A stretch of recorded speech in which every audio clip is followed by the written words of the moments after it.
Hi, everyone, and welcome to the Thrive Co-Living Communities YouTube podcast.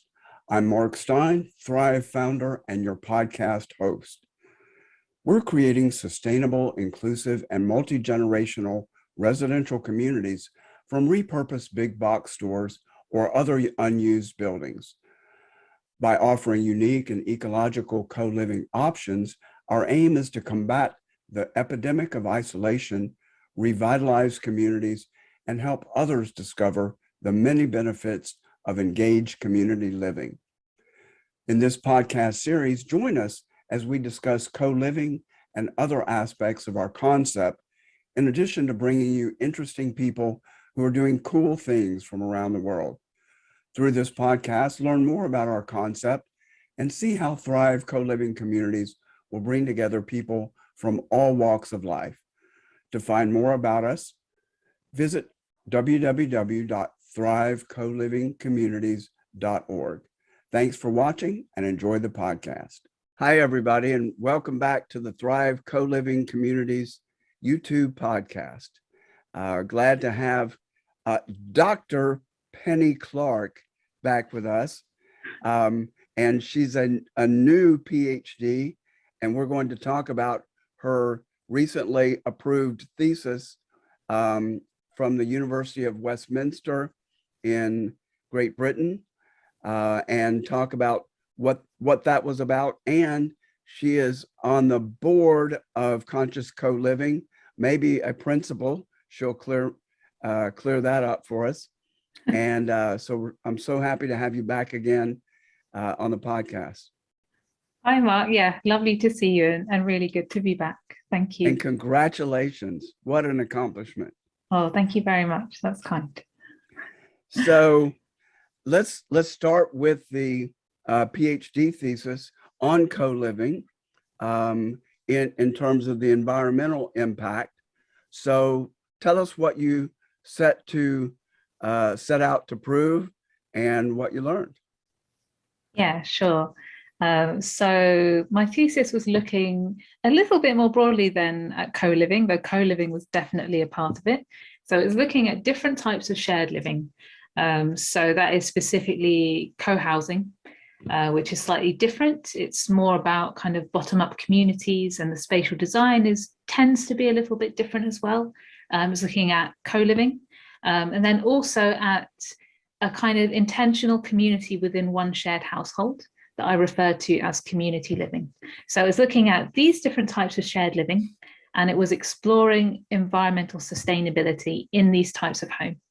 And I basically had two questions overall. One was, are these types of home more environmentally sustainable than the average household?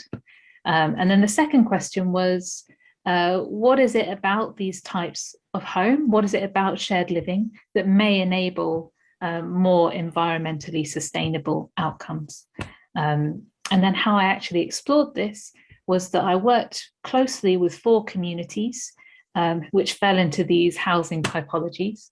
And I surveyed them. They were very patient. They gave me records. They filled in their details about things like food, travel, waste, energy use, the things that they purchase. And so I used these to measure their greenhouse gas emissions. So that was the first thing I did. And what I found was that all of the case study communities had significantly lower greenhouse gas emissions than the average UK household. So they, in comparison to a UK household, their emissions ranged from 1/3 to about 2/3. So really quite a lot lower. And then the second thing that I did with these communities is I basically spent as much time as I could with them, and I interviewed them. I conducted 1 or 2 focus groups. I stayed with them for as long as I could reasonably get away with, and they were very generous in allowing me to stay with them. I took photos. And so I was trying to get an understanding of what is life like in these communities and what practices are going on that are underpinning what turned out to be these much lower greenhouse gas emissions. Are you with me so far? Because that's already... Yes, although I'm very curious about one thing, and thank you for letting me jump in. How did you actually measure greenhouse gas emissions, or is a certain level associated with certain practices? So you were able to assign, based on what you were learning, certain levels of greenhouse gas emissions that would be associated with certain activities or lack of certain activities. Yeah, that's a really good question, because I feel that often it's a bit shrouded in mystery how greenhouse gas emissions are measured. So what I used was quite a standard approach that's actually used by many businesses in the UK. And in part, that's what validated it, that it's a standard approach. The UK government supplies various multipliers which convert certain units of measurement. So, for example, if you drive so far in this type of car, or if you take a bus, or if you have this much food, a kilo of food, it applies these certain measurements. It gives a multiplier for you to convert those measurements into a greenhouse gas emission. And it will tend to be the case that in most countries, there will be data out there available for you to conduct this multiplication yourself. So, for example, energy in an African country will have a different greenhouse gas cost than energy in the UK. Because it depends on, the energy infrastructure, the resources available, etc., etc. So really, if you're going to do this yourself, you have to find the most relevant numbers out there that are likely to be provided by the government, I think. So that's how I did it. I simply used existing multipliers, and so all I had to do was gather the relevant measurements from the communities, which I say all I had to do. It could be quite tricky, actually, because it's quite detailed information and people are busy, obviously. Right. But yeah. All the way down to, do you use paper napkins or cloth napkins? Is it that detailed? Well, not all of it. I wouldn't say it was that detailed. One of the things that I measured was the embedded emissions of the communities. So that's otherwise referred to as scope 3 emissions. And it's basically, in every object that we have, there was a certain amount of carbon or CO2 equivalent that goes into the making of that object. So, I have a glass here. There would be a carbon cost to sourcing the sand, I suppose, that made the glass, energy that went into manufacturing the glass, energy that goes into transporting it here. So there, in the UK, there are multipliers that you can use to change, to measure the embedded emissions of your materials. They're quite like aggregated figures, so they're not super accurate. So what I did was I asked participants in the research to tell me. I gave them a big list of furniture, and I asked them to tell me, okay, how often do you buy a sofa, for example? Because people don't buy sofas every year. They might buy it every 5 to 10 years. And then I asked them to put, how much money did you spend on a sofa last time you bought it? And then using those two figures, I configured a yearly cost for the types of things they were buying. And you can use this monetary cost, use the material that the material of the furniture, and you can use those two bits of information to come up with an estimate of carbon emissions attached to the things which people buy, which notoriously embedded emissions are the hardest to measure, but that's what I did in order to source the data. What's the discipline of your thesis and your studies? Is it environmental psychology? What's the discipline? Yeah, I guess it could fall into several different categories, but I would say mostly it was sociological. And sociology in itself is it's a bit of a fuzzy discipline, I suppose, because the topics which fall under sociology sit under many houses. but what made it sociological was the theoretical underpinning of the research, which I guess like that gets quite heavily academic. So I suppose I probably, I won't go into it too heavily now. But essentially, I was approaching this using a theory called social practice theory, which really allows you to study groups rather than individuals, which is what made this sociological rather than psychological. And also, because I was interested in how groups were negotiating, I was really interested in multiple social realities. So using this approach, this traditionally sociological approach, allowed me to engage with the research topic in this way. It sounds like it's very scientific and technical. I would imagine for a sociological study, you were really moving into environmental science a lot to do this work. So yeah, I mean, it's funny because I think the quantitative results of the research, they're sort of quicker to communicate and probably easier to grasp. But actually, the big bulk of the research was really qualitative. It was really looking at the social element of living together in a community. But I really felt when I started this research that it was very important to conduct these quantitative measurements because it makes the research more tangible. And because if you're going to really study, okay, what is it about shared living that lowers environmental impacts? A glaringly obvious question to me was, well, does it?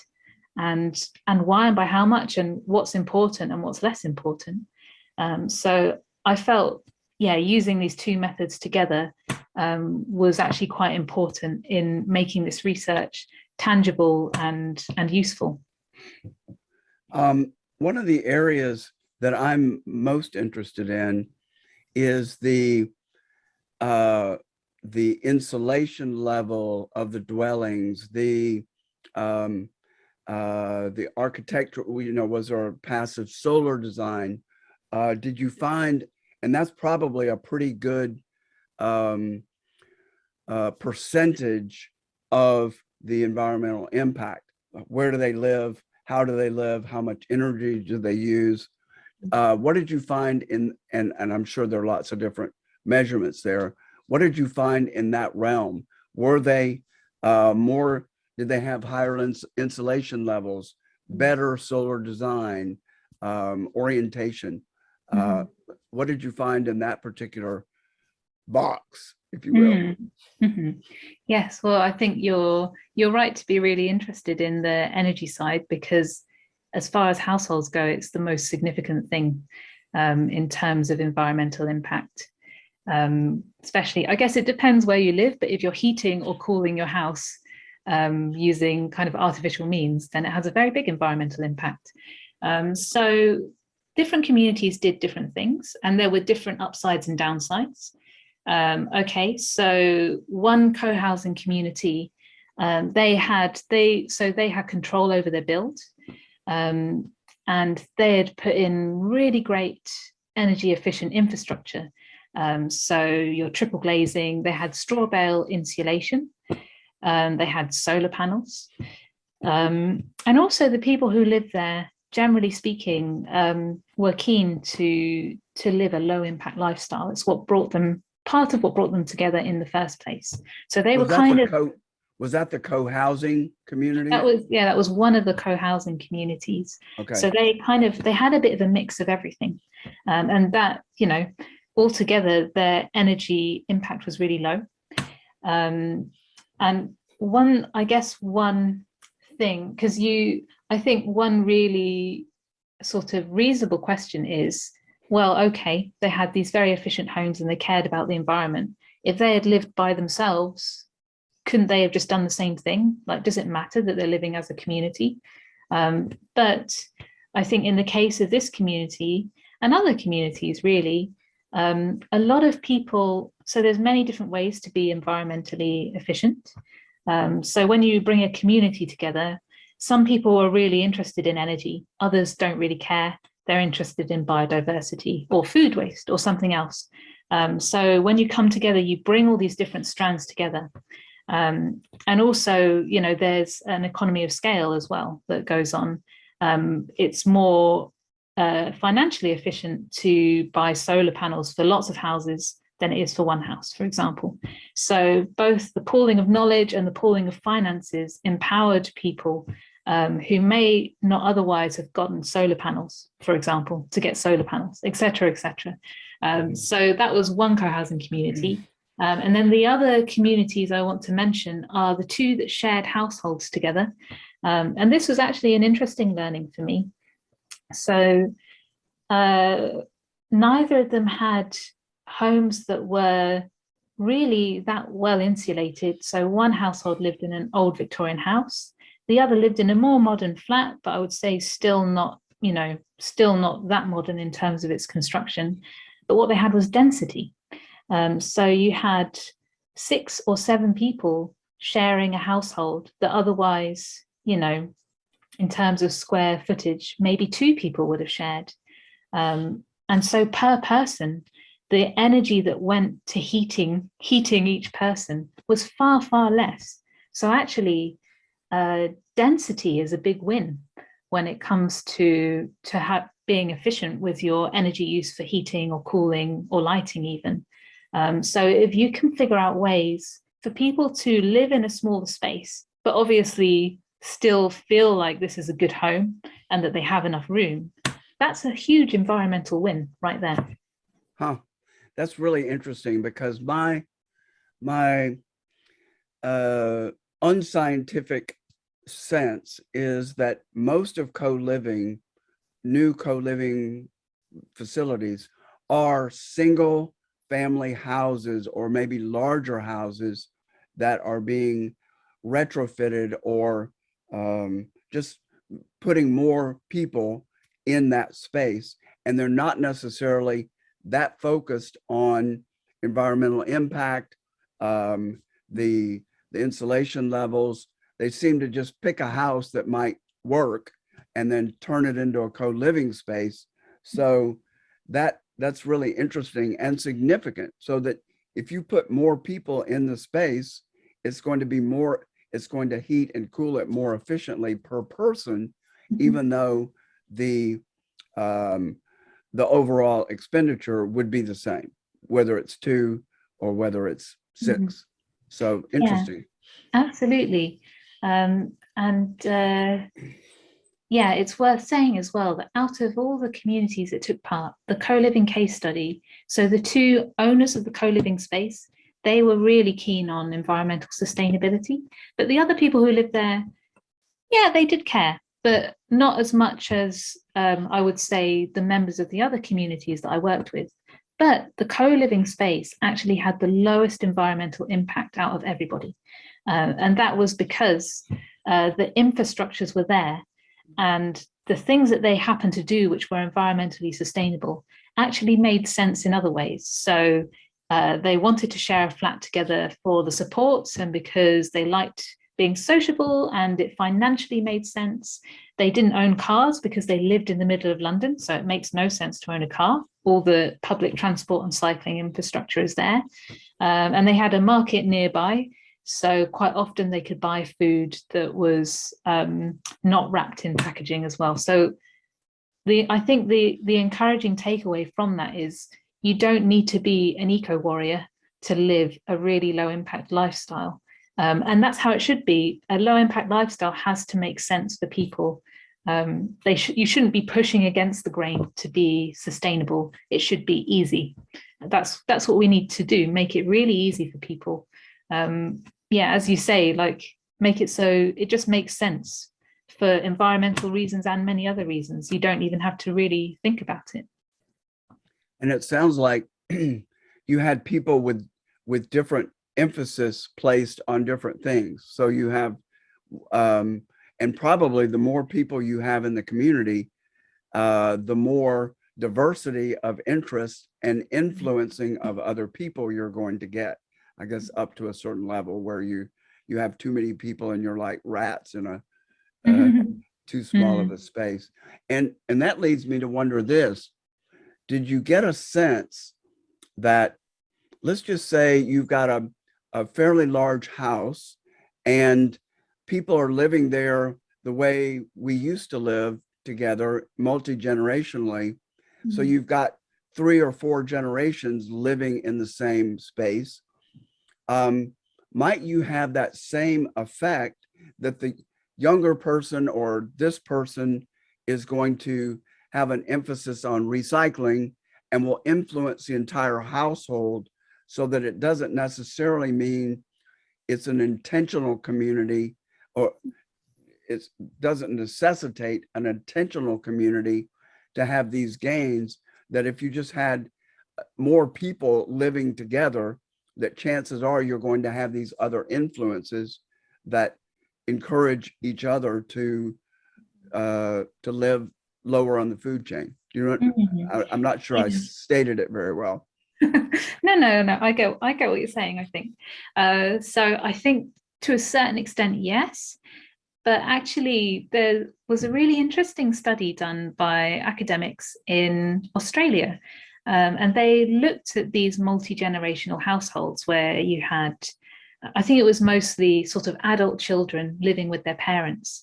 And what they found was that very often, because they had different lifestyles, they wanted that, they wanted to live together, but they also wanted that sense of privacy.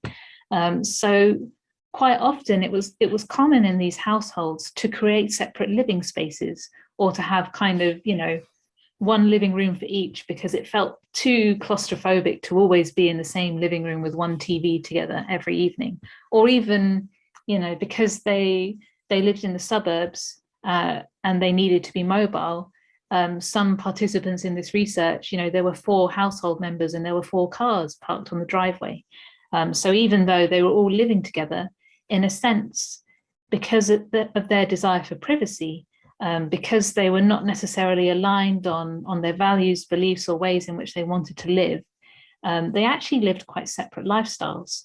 And so when thinking about creating a culture where practices can be shared and can be spread, I think firstly it's important to some extent to have a desire to really live and spend time together, and also to have some alignment on values or ideas on how you want to live. And then if we're getting into the realm of intentional community, to really actually introduce some governance.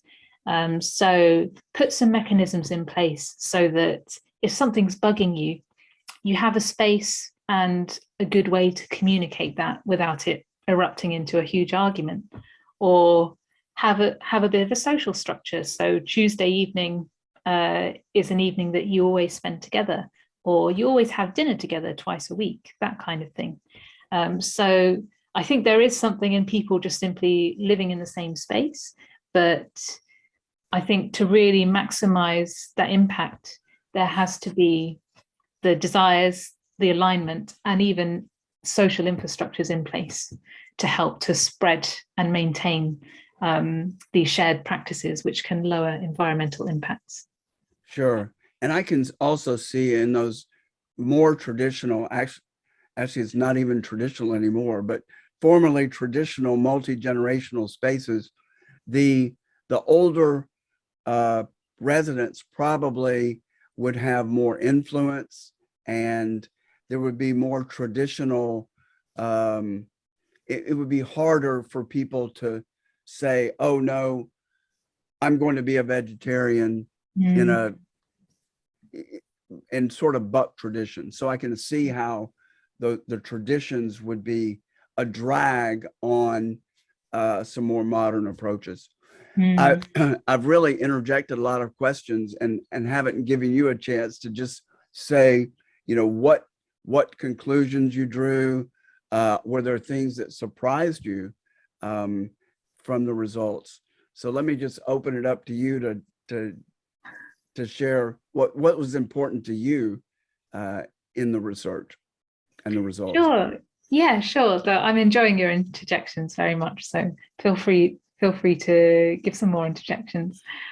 So I think something that felt important to me about this research was the framework which emerged from just spending time with people in these communities and speaking with them. So I was trying to come up with a way to coherently understand and to articulate what is it about these communities that enable these significantly lower environmental impacts. And so the framework that I came up with was based around the idea of sharing, which makes sense because what people are doing is sharing a home. And so in my research, I talk about 4 different types of sharing. Shared ideals, so sharing certain values, sharing ideas in what's a good way to live. The second one was shared governance. So you want to coordinate, but you need mechanisms to coordinate.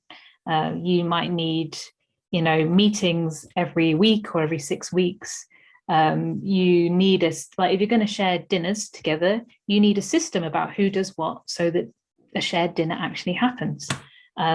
It's also really important to have effective mechanisms to resolve conflict or to resolve times when different people have needs which kind of overstep someone else's needs.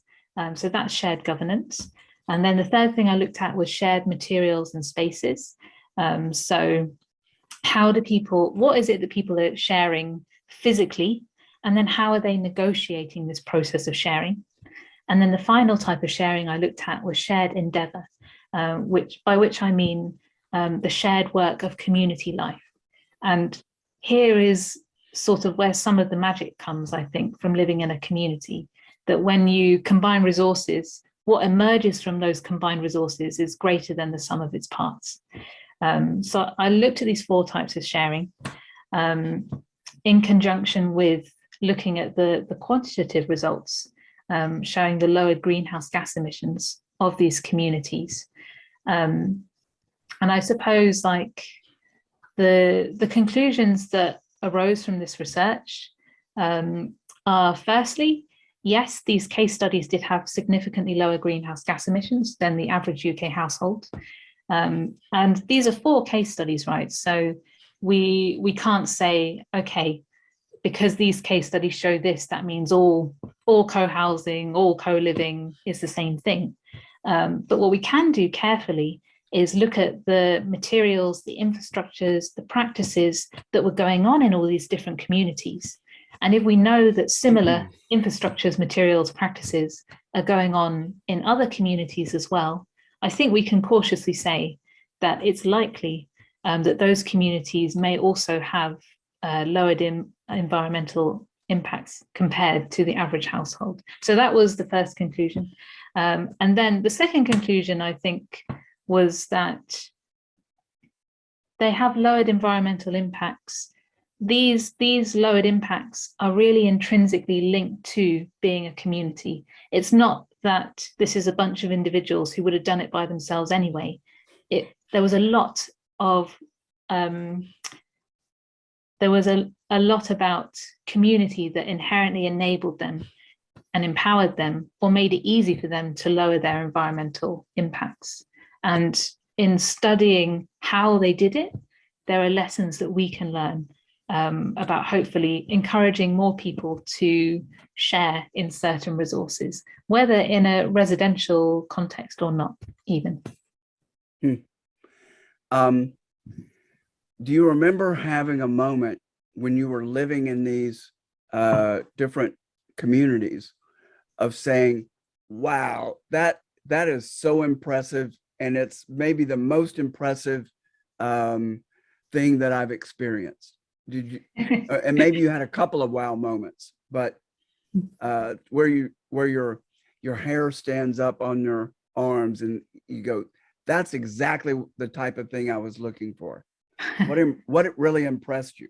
Or did you have any of those wow moments? Yeah, I think I did.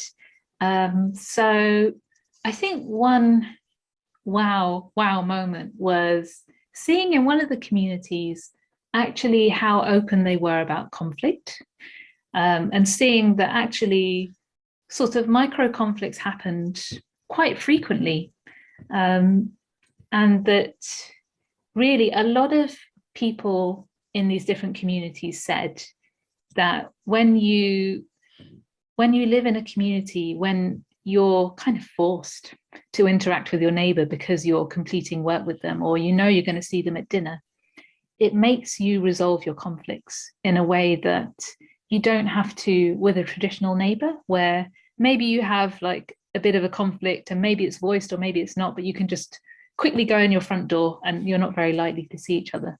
And I think because of this, the general attitude amongst community members was to lean towards self-expression. So there were still, there were still conflicts and difficulties between people, but they were really quite open and quite mindful about how they communicated them.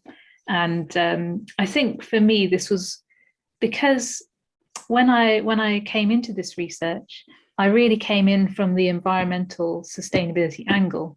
And I was kind of intrigued about the community thing, but hadn't learned much about it at this point.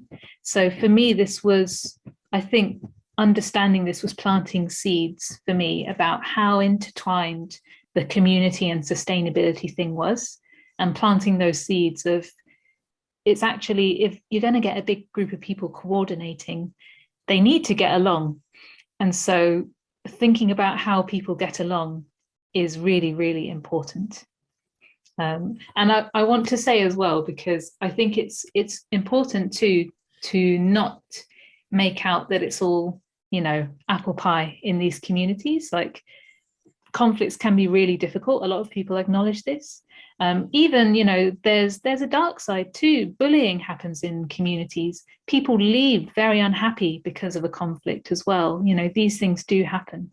But also I do feel it's generally true from what I've experienced that there's more kind of self-reflection and awareness around the need to I'm not going to say prevent conflict, or maybe prevent conflict, but express contradiction in a way that's actually positive, or at least not very hurtful, because sometimes it's difficult no matter what you do. So yeah, for me, I think that was like a wow moment. You had to have been open and intrigued by the concept of co-living and leaning towards it in order to even choose a topic like this. And you said earlier you spent 4 years working on this project. I think that's what I remember. Compare your feelings about co-living and your draw to co-living then and now. Are you and what type of personal impact did it have on you in terms of your desire for your living situation? That's an interesting question. I think for me, I've come away from this research. I think still I do feel powerfully compelled by the possibilities for co-living to mitigate loneliness, to have a positive impact on the environmental crisis that we're facing, and yeah, to provide housing that's actually fulfilling the needs of people today. So yeah, I guess I'm still at that point. I think in terms of what I would personally like for my living situation, I feel like co-housing is a good fit for me. And I guess the difference with co-housing, or there are a few differences, but the main difference between co-housing and co-living, as I'm defining it, is that co-housing is self-organized and co-living is professionally managed. And so I like the idea of being part of a self-organized group, though it's much, much, much harder. And also, I think because like co-living is such a young industry, it's actually changed while I've been studying it. And I think when I began, there was a bit more co-living that had that model of sharing a kitchen and sharing a bathroom, though not all co-living was like that at all. But I think as the years have gone by since I started, it is leaning more and more towards that model of like a studio flat and then big communal spaces, which actually, in terms of spatial design, is a little bit more similar to co-housing, funnily enough. But I think I guess I quite like that level of privacy. But in a way, because of the environmental costs of everybody having their own cooker and, you know, their own bathroom, I do kind of wish that the industry hadn't gone so much towards the studio apartment approach. That's with my environmental hat on, and then with my what I would like to live in hat on. I think, well, actually, maybe I would quite like that, to be honest. Well, and as a person who spent 4 years in a fairly solitary endeavor, you have to value privacy and independence and doing things on your own, or you never would have undertaken a PhD. So there has to be a pretty big introvert in there, I would think. Yeah, I guess so. Yeah, and actually, I think that raises something which I'm trying to remember where I heard this, or I think I read it in an essay. Sharing is only a joy when it's chosen. And I feel there's a lot of truth to that statement. And also, what makes co-living different to perhaps other forms of shared living. You're actually, I think an idea which underpins co-living is that community forms an important part of it. And so if you're living in a co-living space, you're saying, I choose to share some things. And actually, I value that. Whereas I think for example, with a house share, you may well join because you want the social element. But I think a chief motivation for most people is the financial element, that you're going to make some savings. And so if you're in an unfortunate situation where you would like to live alone, but you just can't afford it, sharing is not a joy. You want the kitchen to yourself. You know, you don't want other people using the living room or whatever. That's when sharing is kind of a depressing and a negative thing. So we've got to choose it. And also, I think we've got to, or we haven't got to, but I think it's a positive thing to kind of perpetuate a culture where we show the benefits of sharing, because still, I think what is aspirational is the huge house that you have all to yourself, which actually, of course, we need a certain amount of space. I don't think people should be boxed into tiny spaces, but nor do I think that a huge house where you're by yourself really makes you happy. I think it doesn't make you happy. And also it's quite a lot of impact on the environment as well. So let's come up with living solutions which don't make us lonely and don't have adverse impacts upon the planet. And that's where co-living and other forms of shared living can really come in. Nicely put. And I think that this is what leads us at Thrive to value small, energy efficient spaces. We're currently looking at a prefab energy efficient unit called Boxable, BOXABL.com, 400 square feet, although they're modular, so you can add on to them, so that you can have your own private space and still have a shared common space that has a lot of activity spaces, kitchens, etc. So I would encourage you and others that are watching to take a look at Boxable. We think that might be a really nice balance between privacy and then shared spaces. So you're involved with Conscious Co-Living. I believe it's a not-for-profit structure, correct? No, it's not. No? Okay. It's a regular company. Though we would like to become a B Corp, but you know what? There's just so much to do. We haven't gotten around to it yet. Yeah. Well, talk a little bit about Conscious Co-Living and some of your activities there and what you value with your work there. And I would imagine that now that you've finished your PhD, that you'll have more time to spend on that. But talk about what your new aspirations are now that you've finished this chapter. Yeah, sure. Thanks. So Conscious Co-Living, we're a consultancy and a research body, and we offer support and guidance to shared living operators and developers. And our real focus and our passion is around social value, ESG, in co-living. And really, this is what brought us together in the first place when we met a few years ago.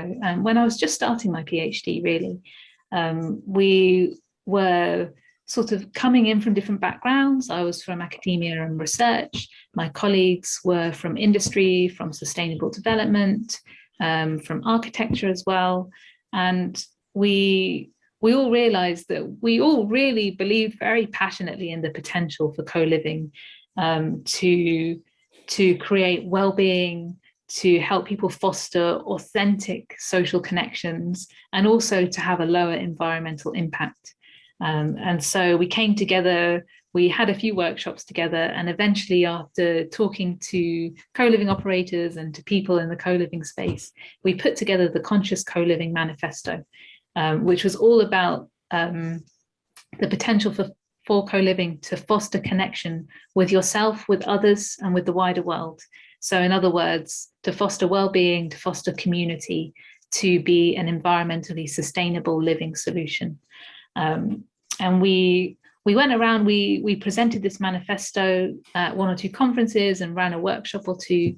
And then we decided to take the plunge and to turn it into a business and to do what we could. So in a sense, we advocate for really great co-living that benefits the world. And so how we do this is through research and consultancy. And so, for example, at the moment, we just started running some workshops. We ran our first workshop a couple of weeks ago on embedding ESG and social value into your shared living business. And we'll also be running workshops soon on enabling a sense of community. So they're going to be run by my colleague Naima, who, Mark, I know you mentioned that you've been to her community facilitation circles. We run workshops, we do one-to-one consultancy with companies, and we also create open source resources as well. So for example, our community facilitation handbook, all about enabling community in co-living, available to download for free on our website. So for us, it's all about that advocacy. And really at Conscious Co-Living, we're finding different ways to turn these concepts and these values into actual practices, which are carried out by operators. We both participate in another not-for-profit membership organization, colive.org. And man, I've seen just this, it feels like an explosion of interest in co-living. And since you have your finger on the pulse more than I do, what are some of your observations about, one week we'll have a program for things going on in Africa, another in the Nordics. It just feels like it's really, the interest is really exploding. First of all, why do you think this is growing so quickly? And what are some of the noteworthy things that you've noticed changing or growing in the industry, and examples of new communities? Mm-hmm. So firstly, I think it's growing very quickly. I think because it's meeting the needs of the different stakeholders involved in this scene. So it's offering good returns for investors. It's meeting the desires of the users in terms of what they want from their living space. So co-living is chiefly occupied by young professionals and graduates who may be moving to a new place or going through a point of life transition. And they might want a landing pad, or they might want some housing with a very flexible contract because they know they're here for 2-3 months, but they don't know where they'll be later. And so co-living is offering a convenient, safe, sociable space for people to live in. So yeah, I think it's, compared to other forms of rental housing, it's actually offering something much better to people. And finally, we have housing that's acknowledging that people are social and that they want a social life. So I think co-living it's doing something different to the traditional renting market. And because of its density, it's appealing to investors as well. So I think its rise in popularity is this element of like, it's a win-win, you know. So people want to invest in it and people want to live in it. And then in terms of trends, which I've seen, I think that hybrid models are becoming much more common, especially with the impacts of COVID-19. You know, the hospitality sector really suffered. So you've got quite a lot of hospitality venues thinking, actually, maybe co-living is a good idea. The immediate returns are a bit lower, but the business is steadier because people stay for longer. And we have the advent of things like slow travel as well. And we have more freelancers because there's more, you know, you don't have to go into the office like you used to either. So more people moving around. They want the freedom and the flexibility, but they do still want a social life and they want to be around people. Co-living offers that kind of thing. So yes, there's more, to get back to the point, there's more hybrid models because I think that's for the business owner, that's a more resilient model. So if I have something that it's part hotel and it's part co-living and it's part student accommodation, then if we have these different revenue streams, then we are more resilient as a business. So I think we'll see more and more of this. And also blurred categories as well. So, you know, now we're getting the rise of build to rent. And more of these spaces are having communal areas, and then they might start to get a bit more community facilitation. And so there's this kind of blurred boundary between some build to rent and co-living as well. And then of course it's a buzz term. So the word co-living might get kind of slapped on projects which otherwise may never have thought of something like that. So the very term co-living, as it grows more popular, gets more vague at the same time. So I think overall ideas which are being fostered in co-living, and probably to some extent in student accommodation, which predated co-living really happening in the form that it is now, these ideas of community engagement, of this focus on well-being, this expansion of the idea of what your home is responsible for. I think these concepts are bleeding into other types of accommodation as well. And co-living, with its strong focus on brand and on user experience and on amenity, I think those influences are seeping out into other types of rented accommodation, into what we might expect from our homes. Really interesting. And I think the fact that it is bleeding into even general construction, residential living, is really interesting and shows even greater impact of co-living, not just in a secluded situation, but impacting more broadly. And I can see, you know, with work from home and merging of work and living space, there seems to be a lot of investigation and openness to look at different models than pre-COVID. So interesting. I'd like to, before we wind up, I'd like to share a couple of initiatives that we're doing at Thrive Co-Living, so that you can be aware of it and at the same time share it with our audience. One of the things is that I'm finding that a lot of co-living operators that are doing it more from the affordability perspective and doing it more as an investment, trying to pay off, that they're moving more towards seeing the importance of programming. And I think it's more difficult for them to do programming than it is for a house that comes together from the ground up. So one of the things that we're doing is that we're starting to open up this podcast to other and invite co-living communities and co-living advocates to tune in live as we're recording the podcast to participate in the questioning and involvement. So that, and we're now timing them for Tuesdays at noon Eastern.